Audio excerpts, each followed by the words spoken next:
Communication का नवजिया और आप देखना शुरू कर चुके हैं BCOA 001 यानी कि बिजनेस कम्युनिकेशन एंड एंटरप्रेन्योरशिप का ये क्वेश्चन पेपर 2021 का है।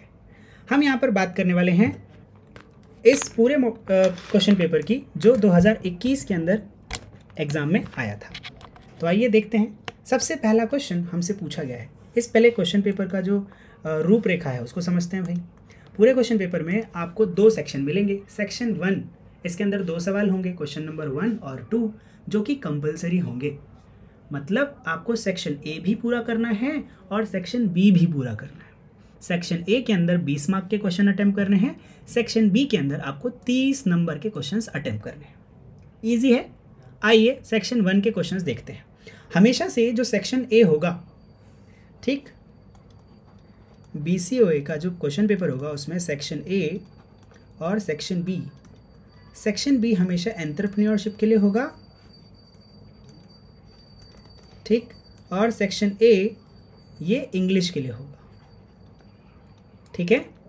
अब यहाँ पर इंग्लिश जो होगी वो बिजनेस इंग्लिश होगी। सर ये नॉर्मल इंग्लिश से कैसे अलग है, अभी समझ में आ जाएगा आपको।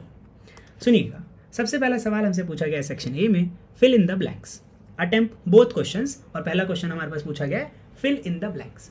Horizontal communication takes place between superior to subordinate, subordinate to superior, employed with the same status. आइए समझते हैं कम्युनिकेशन टाइप्स के बारे में, उसके बाद इस क्वेश्चन को अटेम्प्ट करेंगे। आप देखना, मैं सवालों के जवाब नहीं बताऊंगा, आप मुझे खुद बताएंगे। ठीक, तो आइए देखते हैं भाई कितने टाइप का कम्युनिकेशन होता है। कोई भी हमारे पास कोई ऑर्गेनाइजेशन है, ठीक है, क्या है भाई, कोई ऑर्गेनाइजेशन है। इस ऑर्गेनाइजेशन के अंदर सबसे टॉप पे कौन होगा, CEO, chief executive officer. Chief executive officer के अंडर लोग काम कर रहे होंगे, यस और नो, है ना, राइट। अब यहां पर मान लेते हैं डायरेक्टर 1, डायरेक्टर 1, डायरेक्टर 2, डायरेक्टर 3, और इन सभी डायरेक्टर्स के अंडर में 2-3 मैनेजर्स काम कर रहे होंगे। इज इट, यस और नो।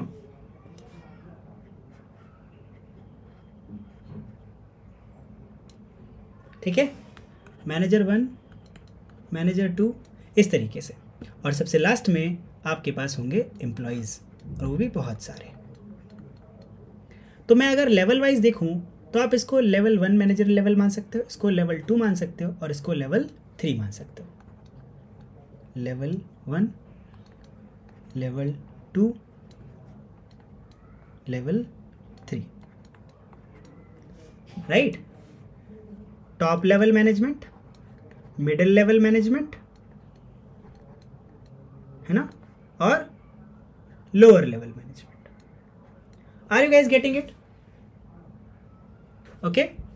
अब सुनिएगा यहां पे टाइप ऑफ कम्युनिकेशन कैसी होती है। अगर कोई इंफॉर्मेशन टॉप टू डाउन आ रही है तो इसे डाउनवर्ड कम्युनिकेशन बोलेंगे। क्या बोलेंगे? Downward communication. इजी है, समझ में आ रहा है ये भाई। कंपनी कोई नया प्रोडक्ट लॉन्च करती है तो सबसे पहले एम्प्लॉयज को पता होता है या CEO डिस्कस करता है इसके बारे में बोर्ड मेंबर्स के साथ? CEO। तो ये डाउनवर्ड कम्युनिकेशन के थ्रू हमारे पास लोअर लेवल हियरार्की के अंदर जाती है ये बात। इजी है, क्लियर है ना। नाउ अब आगे समझो कि ये जो ऑर्गेनाइजेशन है, डाउनवर्ड कम्युनिकेशन तो ऐसा हो गया भाई। अब कई बार किसी एम्प्लॉय को कोई ग्रीवेंस होगा, कोई शिकायत होगी, कोई समस्या होगी, तो ग्रीवेंस कहां से कहां जाएगा? टॉप टू डाउन या down to up? Bottom up. क्या जाएगा? बॉटम अप, है ना, नीचे से ऊपर की तरफ, राइट। नाउ इसको हम लोग, अच्छा, इसको डाउनवर्ड कम्युनिकेशन, इसको क्या बोलेंगे? Upward communication. क्या बोलेंगे? Upward communication. ठीक। अच्छा, कई बार ना सारे एम्प्लॉयज आपस में डिस्कशन करते हैं। सारे, आपने ऐसा सुना होगा, डायरेक्टर लेवल मीटिंग हुई है, मैनेजर लेवल मीटिंग हुई है, सुपरवाइजर लेवल मीटिंग हुई है। होती है ऐसी मीटिंग्स, है ना, जिसमें सारे मैनेजर साथ में आते हैं। कोई डायरेक्टर नहीं होता, सारे मैनेजर्स होते हैं सिर्फ, है ना। डायरेक्टर लेवल मीटिंग में सारे डायरेक्टर्स आते हैं, कोई दूसरा नहीं आता, तो उसमें देखते हैं आप सेम लेवल के अंदर सारे लोग बात कर रहे होते हैं। तो जब सेम लेवल के अंदर कोई बात हो तो वो इस तरीके की जाएगी, है ना, राइट। इसको हम लोग क्या बोलेंगे? Yes, horizontal communication. क्या बोलेंगे? Horizontal communication, right. जब सेम लेवल के अंदर कम्युनिकेशन होगा, सारे स्टूडेंट आपस में बात कर रहे हैं, टीचर का कोई इन्वॉल्वमेंट नहीं है, हॉरिजॉन्टल कम्युनिकेशन। सारे के सारे टीचर्स आपस में बात कर रहे हैं, ना ही प्रिंसिपल को पता लग रहा है ना ही स्टूडेंट को पता लग रहा है, तो टीचर लेवल मीटिंग हुई ना, हॉरिजॉन्टल कम्युनिकेशन। सेम लेवल में सारे लोग जब कम्युनिकेट करते हैं तो उसको हॉरिजॉन्टल कम्युनिकेशन बोलते हैं। समझ में आ रहा है क्लियरली गाइस? नाउ अच्छा, सीईओ को ना कई बार ना पैसा उधार लेना होता है, फंड रेज करना होता है, सपोर्ट चाहिए होता है, ठीक, या फिर कोई कंप्लायंस पूरा करना होता है, या फिर कोई गवर्नमेंट रूल होता है। इसके लिए क्या ये अपने ऑर्गेनाइजेशन के अंदर किसी से बात कर सकता है? कहां बात करनी पड़ेगी? नहीं, आउट ऑफ ऑर्गेनाइजेशन। ऑर्गेनाइजेशन से बाहर बात करने की पड़ेगी कि नहीं? क्या बोलते हो? शार्क टैंक में भेजना पड़ेगा। ऑर्गेनाइजेशन के बाहर बात करनी पड़ेगी, तो इसको हम लोग क्या बोलेंगे? External communication. क्या बोलेंगे? External communication, right.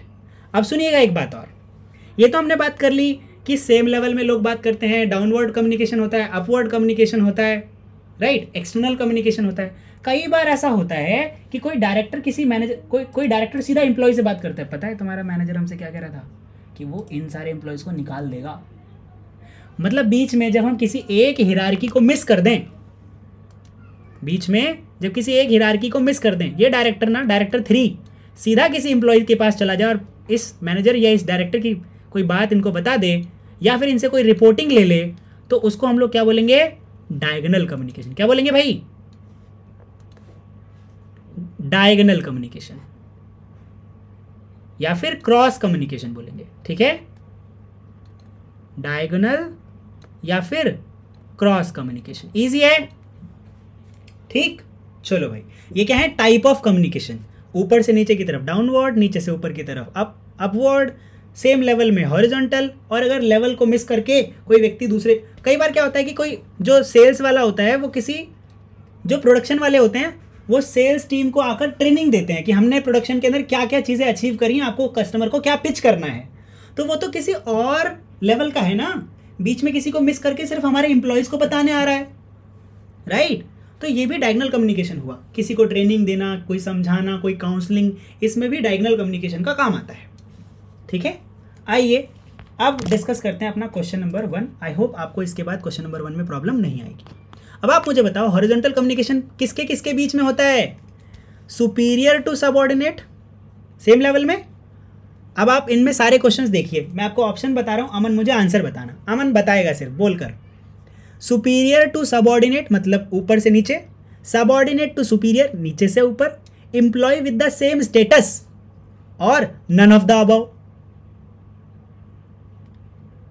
Got it guys? समझ गए? ठीक है। अपील या कोई रिप्रेजेंटेशन देनी हो, जब आपको कोई अपील करनी हो या कोई रिप्रेजेंटेशन दिखानी हो तो कहां दिखाओगे? हॉरिजॉन्टल, डाउनवर्ड, अपवर्ड या ग्रेप वाइन। अच्छा, ग्रेप वाइन में क्या होता है? सारे लोगों को साथ लेके चलते हैं गाइस, ठीक है। अभी बताऊंगा मैं, एक बार मैं रिपीट करूंगा दोबारा से, जस्ट अ सेकेंड, सुनिएगा।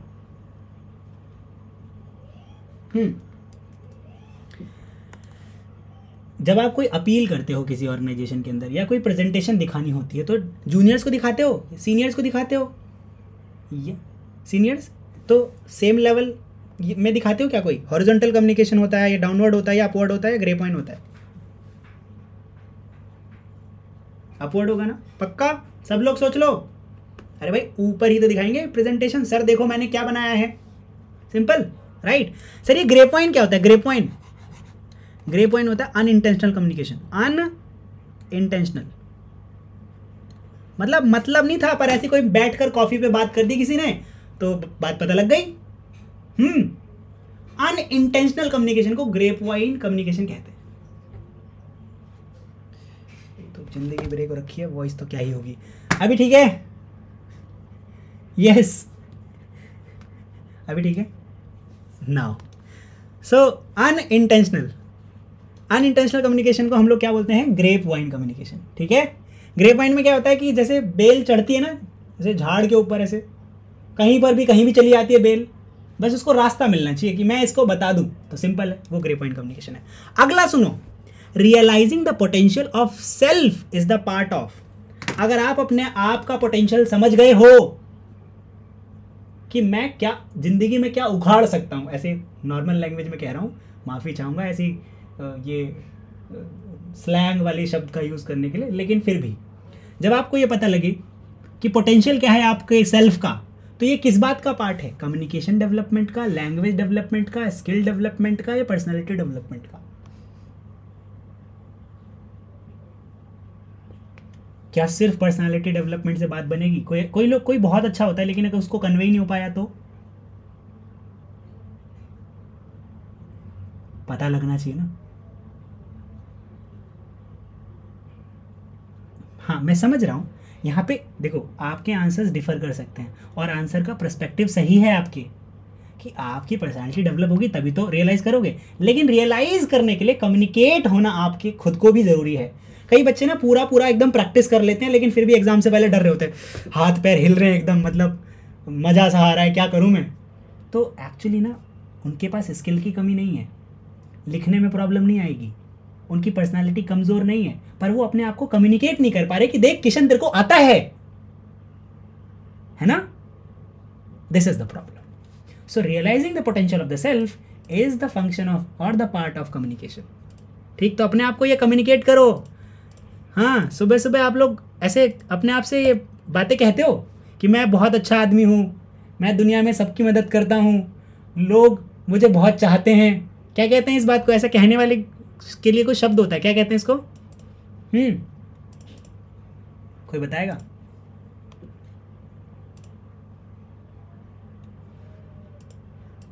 कॉम्प्लीमेंट तो देना ही है, सेल्फ कॉम्प्लीमेंट। हाँ, सेल्फ मोटिवेशन। सुबह उठ करके मैं दुनिया में मतलब तहलका मचा दूंगा, लोगों की ज़िंदगी अच्छे तरीके से बदलूंगा, एक पॉजिटिव चेंज लाऊंगा पूरी दुनिया के अंदर। खैर ठीक है, सॉरी क्या बोला?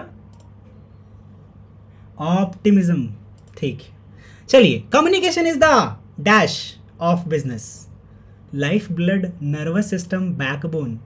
बैकबोन पहला है, लाइफ ब्लड दूसरा है, या नर्वस सिस्टम तीसरा, और चौथा ऑप्शन है बोथ, 1 और 2, life blood and backbone.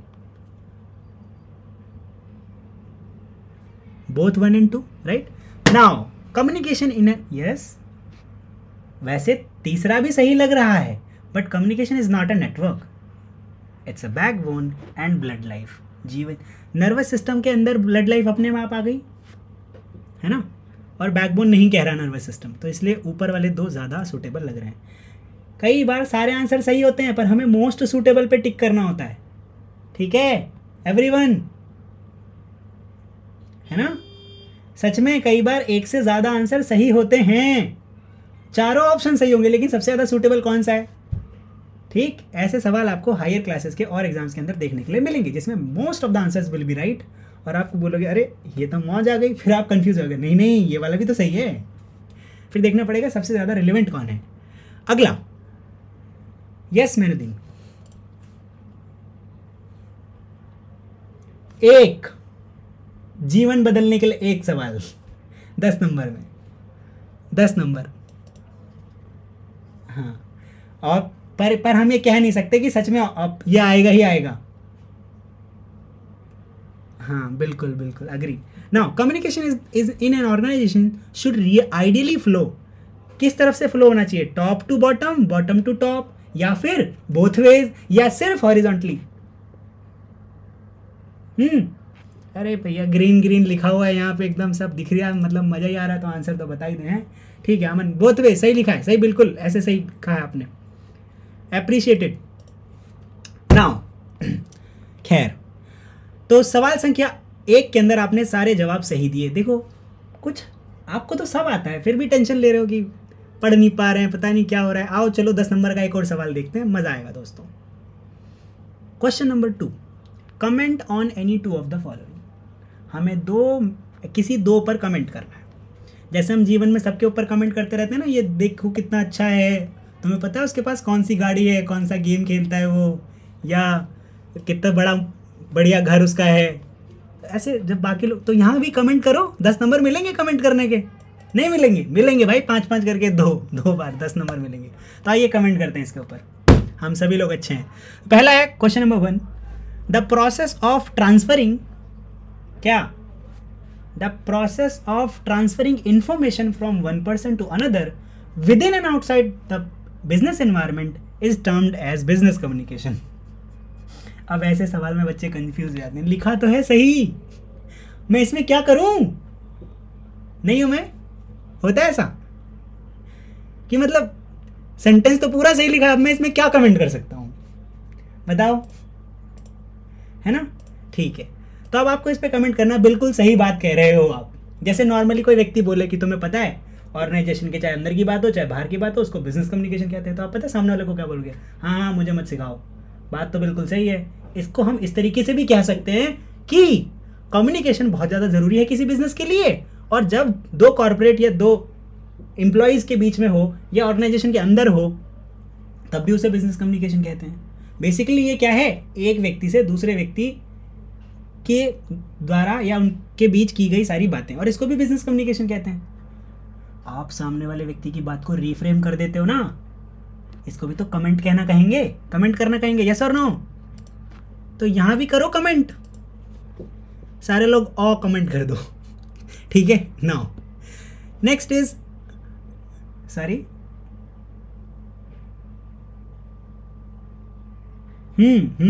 Agree. Now अब आप बोलोगे सर इसमें हम और क्या लिख सकते हैं? आप नीड ऑफ बिजनेस कम्युनिकेशन लिख दो, इंपॉर्टेंस ऑफ बिजनेस कम्युनिकेशन लिख दो, objectives of the business communication लिख दो, क्योंकि आपसे कमेंट करने के लिए पूछा गया है।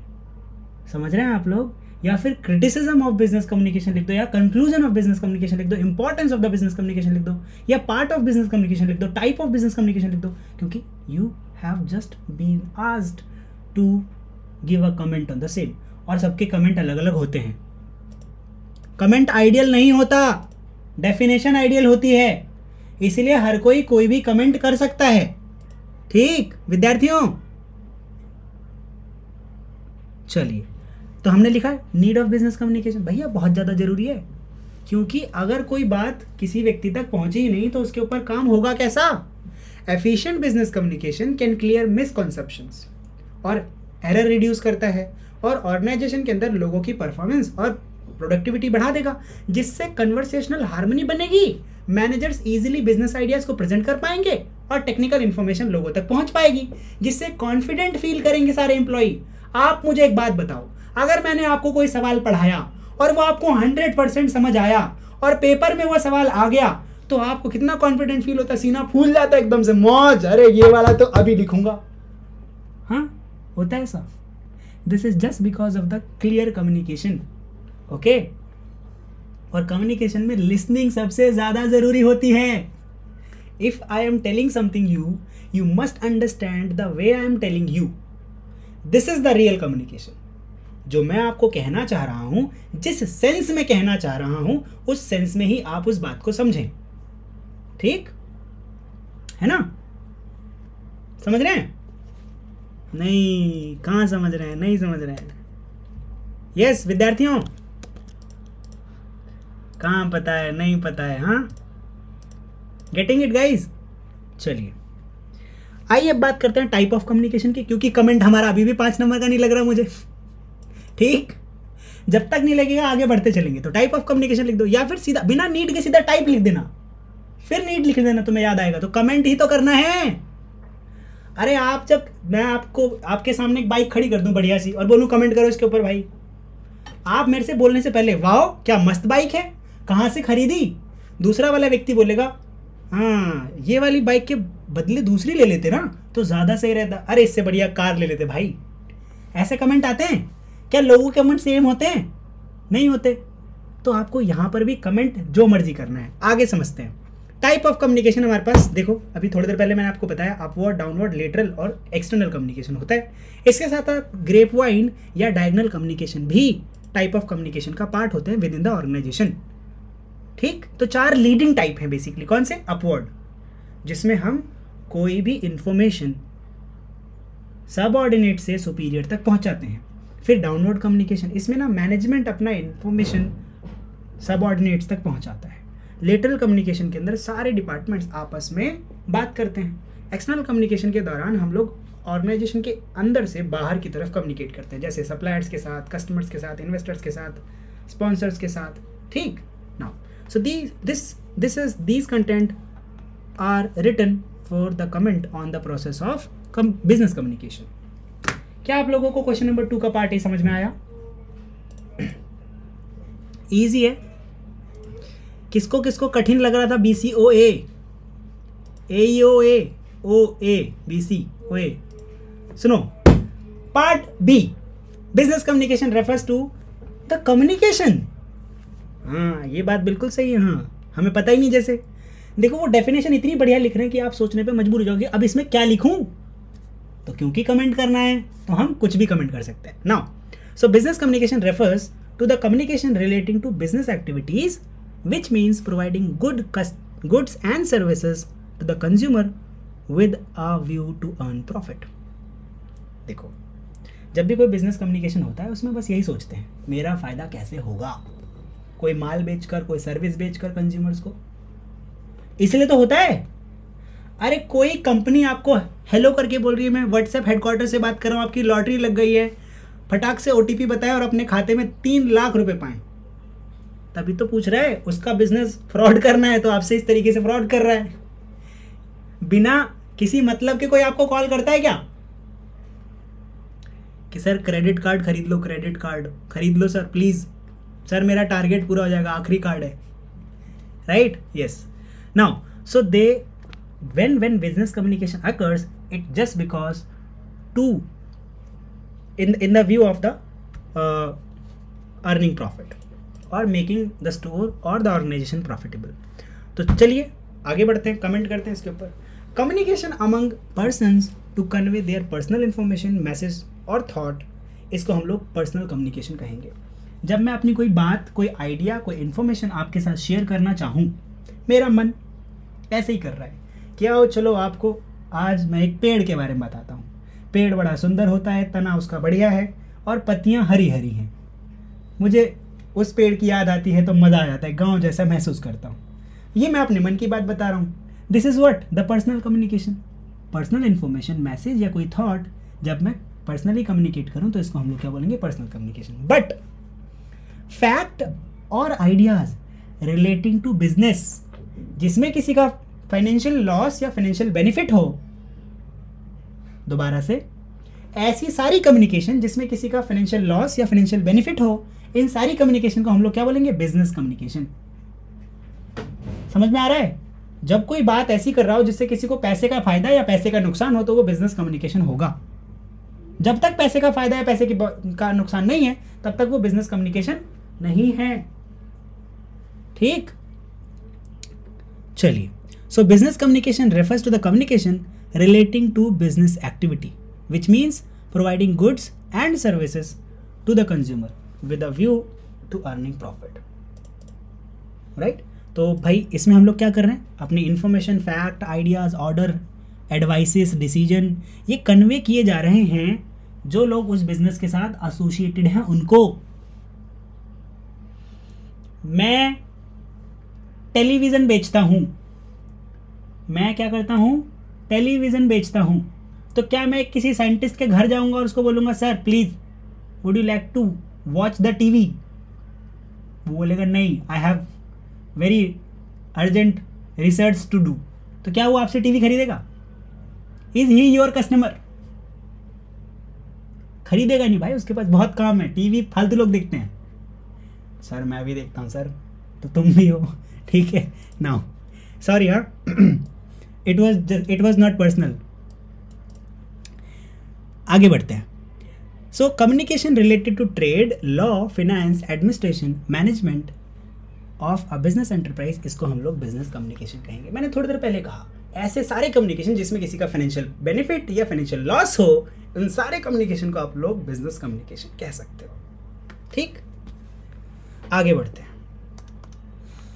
The success of business enterprise depend largely upon the good communication.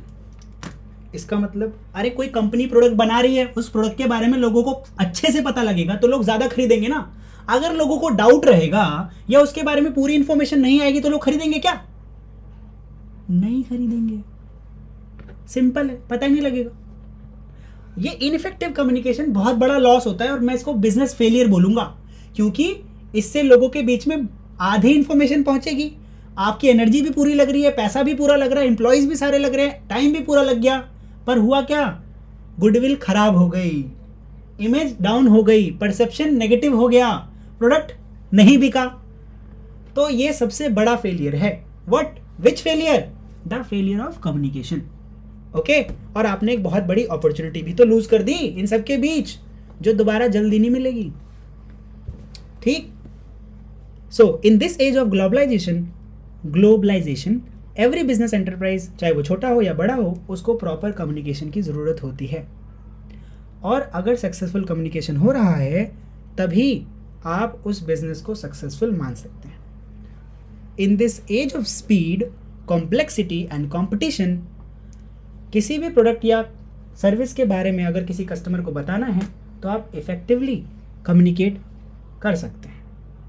So and it is not possible for them to make contact and buy the product. Okay, are you guys getting it? अगर वो information पहुंची नहीं तो कोई खरीदेगा कैसे? वो product खरीद पाएगा क्या? मुझे पता ही नहीं है, मैं कुछ भी खरीद रहा हूँ। Will I be able to?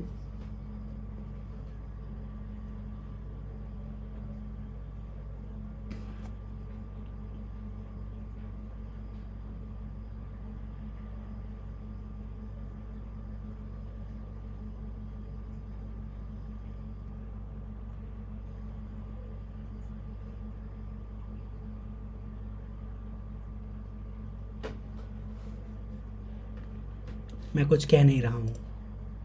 आगे बढ़ते हैं विद्यार्थियों, पार्ट नंबर 2।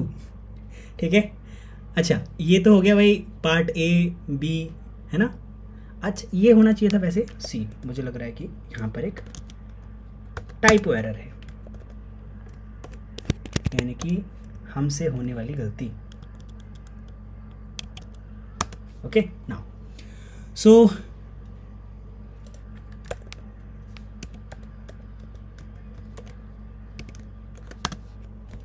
सुनिएगा, अगला शॉर्ट नोट या फिर कमेंट हमें किसके ऊपर करना है? ये रही डेफिनेशन हमारे पास। Enterprise is also an opportunity. Entrepreneurship क्या है? एक अपॉर्चुनिटी है सेल्फ मोटिवेटेड इंडिविजुअल्स के लिए कि वो अपना करियर पाथ खुद बना ले और पैसा कमाए। जो सेल्फ मोटिवेटेड इंडिविजुअल्स होते हैं उनके लिए करियर बनाना और पैसे कमाने के एक बहुत बढ़िया जरिया है क्या? Entrepreneurship. To start something from scratch. Entrepreneurship is what? To start something from scratch in the view of earning profit. अगर आप कुछ शून्य से शुरू कर रहे हैं और आपका नजरिया यह है कि आप दुनिया को कुछ नया बदल कर देंगे और उसके बदले आपको पैसा मिलेगा, तो आप एंटरप्रेन्योर हैं। समझ में आ रहा है? यस सर, मोहित बस्सी, बीबीए गोलगप्पे वाला, ठीक है ना। या फिर अरे डिस्क्लेमर गाइस, मोहित मैं आपको पर्सनली नहीं कह रहा हूं, मैं ये बस मजाक के लिए कह रहा था। मैं नहीं चाहता हूं कि मेरा कोई भी स्टूडेंट ऐसा कोई काम करे, और अगर ऐसा करे भी तो उसकी बहुत सारी मल्टीपल फ्रेंचाइजीज हों, ठीक है, मिलियन बिलियन डॉलर्स कमाए वो आगे बढ़ते हैं विद्यार्थी। तो हमें कमेंट करना है कि एंटरप्रेन्योरशिप एक तरीके की अपॉर्चुनिटी होती है सेल्फ मोटिवेटेड इंडिविजुअल्स के लिए, जिससे वो अपना करियर पाथ बना पाए और पैसे कमा लें। ओके राइट, आगे बढ़ते हैं, सुनिएगा। So the basic definition of entrepreneurship is the act of starting business with the intention of turning profit. इस मॉडर्न एज के अंदर जो कॉन्सेप्ट है एंटरप्रेन्योरशिप का, वो बहुत ज़्यादा एक्सपैंड हो गया है, ठीक, लार्ज स्केल पे। आप लोग नोटिस कर रहे हैं, शार्क टैंक आ गया है आजकल। लोगों ने घर घर में इस बात को पहुंचा दिया है। इन ये जो शार्क टैंक वाले लोग हैं, इन्होंने घर घर में बिजनेस पहुंचा दिया। अब सारे लोग ऑलमोस्ट बिजनेस की बात कर रहे हैं। बच्चा बच्चा जान रहा है कि वैल्यूएशन क्या होती है और पैसा क्या होता है और कैसे अर्न करते हैं। नाउ वापस आते हैं, कमेंट करना है हमें। सो with the advent of internet, जैसे अच्छा जब से ना ये जियो आया है हमारे पास, है ना, वैसे तो इसने हमें बाकी सोचने समझने की क्षमता हमारी मार दी है जियो के साथ। तो इस इंटरनेट ने हमें पूरी दुनिया के साथ कनेक्ट करने की पावर भी दी है, right. So with the advent of internet, entrepreneurship has the power to create social change through the creation of service और प्रोडक्ट, जो लोगों को पॉजिटिव वे में बदले और लोगों के पास नए नए इनोवेटिव आइडियाज़ आ रहे हैं। आपने नोटिस किया है बहुत सारे वेंचर्स सिर्फ जियो के आने के बाद ही शुरू हुए हैं। स्टार्टअप कल्चर बूम पे आ गया एकदम, सिर्फ जियो के बाद। जोमेटो, यस जोमेटो, है ना, ठीक है, जोमेटो सर लड़ाई हो जाएगी इस पे। आगे बढ़ते हैं। Entrepreneurship also is an opportunity, ये एक तरीके की अपॉर्चुनिटी। आप इसको अपॉर्चुनिटी की तरह देखो कि आप क्या कर सकते हो। देखो अब आप घर से अभी थोड़े दिन बैठे रहोगे और सोचोगे कि मैं कुछ नया शुरू करता हूँ और दुनिया बदल दूंगा, तो ऐसे खाली थॉट नहीं आएगा, सच्ची में नहीं आएगा। आप किसी दिन बैठ के देखते हो कि दुनिया में क्या गैप रह रहा है, मैं जिसको फुलफिल कर सकता हूँ या कर सकती हूँ, क्या चीज़ है जो मैं बना सकता हूँ या बना सकती हूँ। आपको सच में कुछ नहीं मिलेगा, सच्ची बता रहा हूँ। काफ़ी दिन बैठे रहो और अगर कुछ मिलेगा तो उतना ज़्यादा काम का नहीं रहेगा। पता है क्यों? क्योंकि आपको नहीं पता कि प्रॉब्लम असल में क्या है। Unless until you will feel the problem, you will not able to create the solution for the same. ठीक है, जब तक वो प्रॉब्लम आपकी प्रॉब्लम नहीं होगी, आप उस प्रॉब्लम को सॉल्व नहीं कर पाओगे अच्छे से। समझ रहे हैं आप लोग, है ना। So you have to understand and resolve the problem. तो उसके लिए आपको क्या करना पड़ेगा, आपको समझना पड़ेगा, यानी कि लोगों के बीच में जाना पड़ेगा, बहुत सारे आइडिया समझने पड़ेंगे और वहाँ देखना पड़ेगा, और बाकी सारी चीज़ें खुद से ट्राई करते रहो। जहाँ पर आपको कमी लगी वो काम शुरू कर दो, उसको और बेहतर करके। So since I was a student of this course which I'm teaching you now, I didn't find a teacher who was teaching in my budget and in available of my time. He was teaching on Sunday only and the fee was 12,000 rupees for a month and it was very costly for me, but और time भी बहुत limited था, ठीक, और कोई dedicated support नहीं था। So I thought, I give it a thought कि यहाँ तो कुछ gap है, बहुत बड़ा gap है, let's fill it. So now you see the result. Okay, आगे बढ़ते हैं। ऐसे ही आप भी कोई गैप ढूंढिए, उसको रिजॉल्व कीजिए। आइए देखते हैं कितने सारे इनोवेटिव प्रोडक्ट या सर्विसेज आज हमारे पास हैं एंटरप्रेन्योरशिप के साथ। ठीक है, हमारे पास बहुत सारे प्रोडक्ट और सर्विसेज हैं। आप ऑनलाइन सर्विसेज की बात करें तो इतने सारे एप्लीकेशंस आपको मिल जाएंगे जो आपको टेलर्ड सोल्यूशन देते हैं, आपकी मर्जी का सोल्यूशन। हाँ, सच्ची में आपको कुछ भी, जो मर्जी सोल्यूशन आपको चाहिए होगा, ठीक है, जो मर्जी सोल्यूशन चाहिए होगा। नहीं, I am not talking about the query answers, I am talking about the things. जैसे मान लेते हैं आपको कोई सॉफ्ट ड्रिंक पीनी है लेकिन आपको अपनी टेस्ट वाली चाहिए, कोई ना कोई ऐसा ज़रूर होगा जो आपके टेस्ट के हिसाब से बना के दे दे। मोहित, कोई ना कोई ऐसा होगा जो आपके नाप का जूता आपके पैर के हिसाब से बना के दे दे, आपकी ड्रेस आपके टाइप की बना के दे दे। ठीक, so now there are very innovative ways to resolve the problem of the society. Now let's talk about the type of entrepreneurship. 4 main तरीके की कैटेगरीज हैं जब हम एंटरप्रेन्योरशिप की बात करते हैं। पहला है स्मॉल बिजनेस। एक छोटा बिजनेस होता है जो कोई भी व्यक्ति, कोई भी इंडिविजुअल घर से शुरू कर सकता है। जैसे आप लोगों ने बार्बर देखे होंगे, बार्बर्स, उनको स्किल चाहिए होती है, उनको बस स्किल सीखनी है, बाल कैसे काटने हैं, हेड मसाज कैसे देनी है, राइट, दाढ़ी कैसे बनानी है, ना कलर कैसे करना है, ठीक है ना, किशन के बाल सफ़ेद है तो उसको भूरा कैसे बनाना है, स्ट्रेट है तो करली कैसे करना है।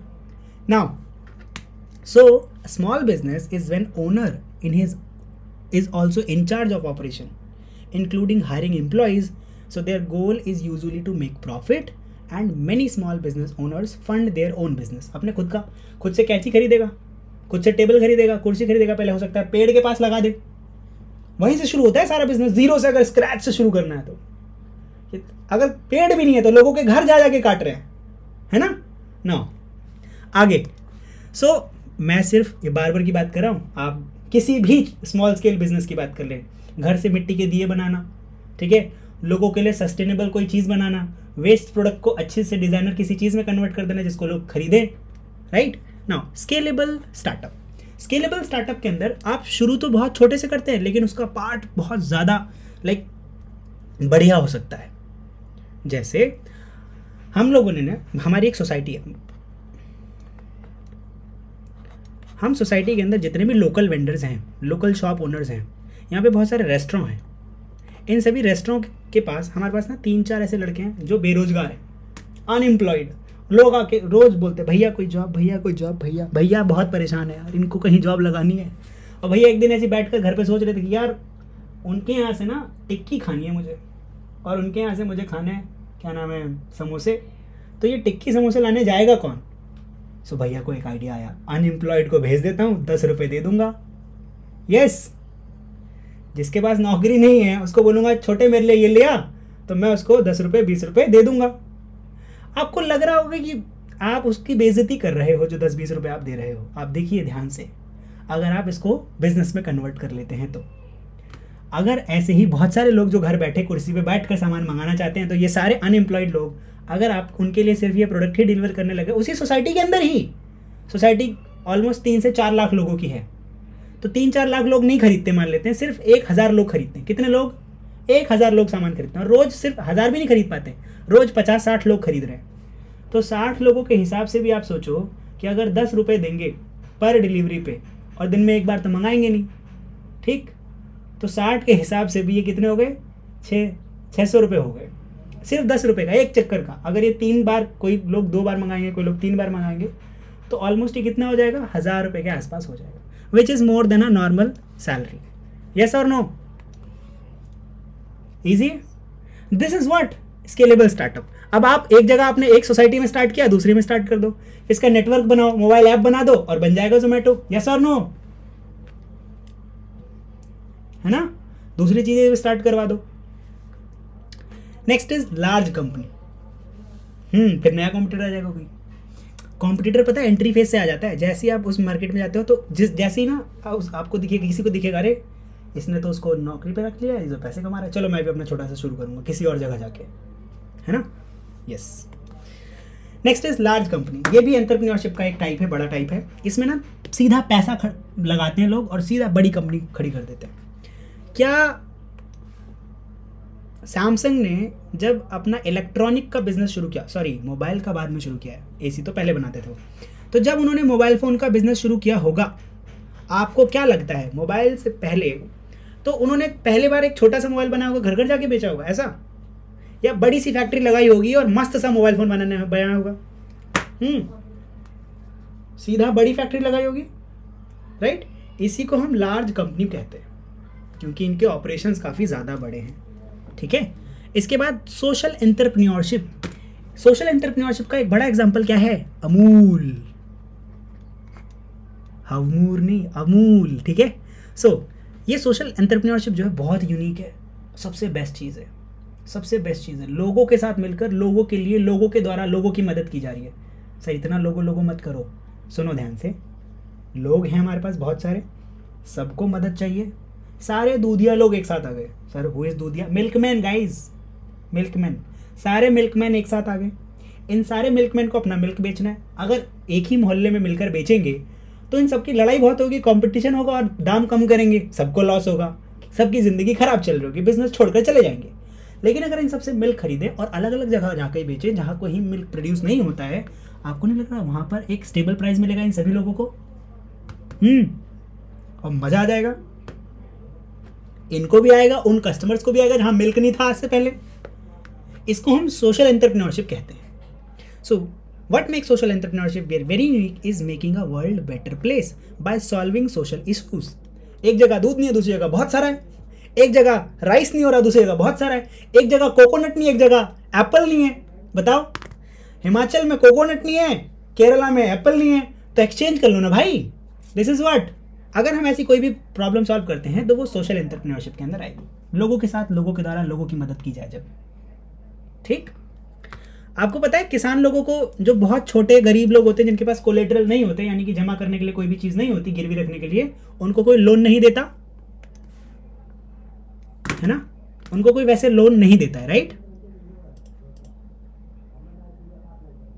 यस। और नाबार्ड के बाद भी, नाबार्ड भी ना दे तो सहकारी बैंक देते हैं। क्या देते हैं? कौन से बैंक? सहकारी, कोऑपरेटिव, है ना, राइट? और कोऑपरेटिव में होता क्या कि मैं आपका गारंटर बन गया, आप मेरे गारंटर बन गए, ले लो जी पैसा। तो लोगों के साथ मिलकर लोगों के लिए एक बेहतर प्लेस बनाने की बढ़िया जर्नी सोशल एंटरप्रेन्योरशिप से शुरू होती है। So guys, this is all about the part A of BCOA। अच्छा, इसका पार्ट डी आई होप आप इफेक्टिवली खुद से कंप्लीट करेंगे। ये क्वेश्चन मैं आपके लिए छोड़ रहा हूँ। अगली क्लास में हम लोग डिस्कशन शुरू करेंगे पार्ट बी से। ये जो डिस्कशन है, ये शॉर्ट नोट आपको लिखना है। जो एंटरप्रेन्योर है, जब आप बनते हैं entrepreneur, so becoming an entrepreneur gives you freedom, जिससे आप एक कोई नया प्रोडक्ट या कोई सर्विस जीरो से शुरू करें। Turning an original idea into viable business, इसके ऊपर आपको कमेंट करना है। तो आपको पहले बताना पड़ेगा क्यों बनना है बिजनेसमैन। आप खुद के बॉस बन सकते हो, नया प्रोडक्ट बना सकते हो, अपना खुद का शेड्यूल और वर्क शेड्यूल होगा, कहीं से भी कुछ भी काम कर सकते हो। इन सारी चीज़ों की फ्रीडम मिलती है, इसलिए आप काम करना चाहोगे। तो अच्छे से इफेक्टिवली आप इसका आंसर रिजॉल्व करोगे। और अगली क्लास में हम लोग बात करेंगे सेक्शन बी के बारे में। तो आज के लिए फिलहाल इतना ही, मिलते हैं अगली क्लास में। तब तक के लिए tata bye bye. You guys are really awesome, सच्ची में ऑसम आप लोग। मिलते हैं अगली क्लास में। अरे हाँ, सच में एग्ज़ाम बहुत अच्छा जाएगा।